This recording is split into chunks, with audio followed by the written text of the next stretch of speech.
Kazibari heritage স্টেটে আপনাদেরকে স্বাগত। আমাদের এই হাভেলিটি 1820 সালের বহু পূর্বে পুরনো হাভেলিটি ভেঙে নতুনভাবে নির্মাণ করা হয়। এই হাভেলিটি অন্দরমহল এবং বহির্মহল এই দুইটি ভাগে বিভক্ত।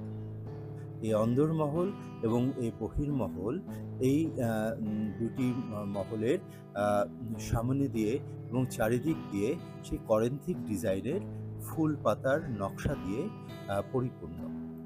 এটি দোতলার বহির্মহলে আমরা এখন দেখতে পাচ্ছি যে নকশাগুলো ফুল পাতা দিয়ে করেন্থিক ডিজাইনে এটি রইসদের বারান্দার উপরে এই নকশাগুলো বিদ্যমান এবং এই নকশাগুলো এই রইসদের বারান্দা হয়ে ধীরে ধীরে এটি অন্দরমহলের দিকে নকশাগুলো এগিয়ে চলেছে এবং অনেক রড আয়রনের বা কাস্ট আয়রনের আপনার নকশাময় রেলিং রয়েছে, নকশাময় সজ্জা রয়েছে, যেগুলো রইসদের বারান্দার মধ্যে আমরা দেখতে পাচ্ছি। আর একতলায় রয়েছে সাধারণ বৈঠকখানা, সেই একতলার বৈঠকখানাটিও সেই নকশা দিয়ে পরিপূর্ণ। আর অন্দরমহলে আমরা দেখতে পাচ্ছি সেই কেতাবখানা এবং পাশে এই অন্দরমহলে সেই ছোট ছোট বা বেশ বড় ছোট বড় কামরার সংমিশ্রণে সেই লম্বা বারান্দা, যেই বারান্দার উপরে আমরা করেন্থিক ডিজাইনের নকশা দেখতে পাচ্ছি। এই কেতাবখানার উপরেও করেন্থিক ডিজাইনের নকশা অবস্থিত এবং এই নকশাটি খুব কমপ্লিকেটেডভাবে, খুব সুন্দরভাবে, ইন্টিগ্রেটেডভাবে এটিকে সুন্দরভাবে করা হয়েছে।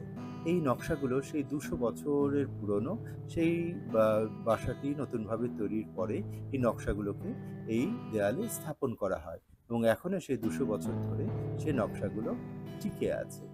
এই বাসার জানলা দরজাগুলো খড়খড়ি জানলা, কিছু জায়গায় বেশ বড় বড় উঁচু জানলা দরজা রয়েছে এবং এই বাসাটি উত্তর দক্ষিণমুখী করে তৈরি করাতে এখানে প্রচুর বাতাসের সমাগম হয়।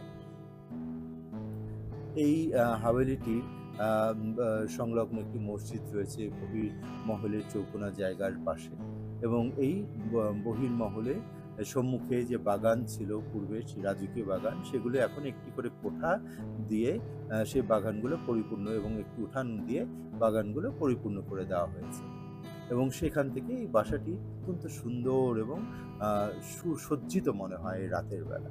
তো অনেকে কাজীবাড়িতে আসেন, তারা দেখেন কাজীবাড়ির সেই স্থাপত্য শৈলী, সেই 200 বছর আগের ডিজাইন, নকশা, আর্কিটেকচারাল ওয়ার্কস এবং আপনারও দাওয়াত থাকলেও কাজীবাড়িতে আসবেন, ইনশাল্লাহ দেখে যাবেন কাজীবাড়ির স্থাপত্য শৈলী এবং গল্প ইতিহাস।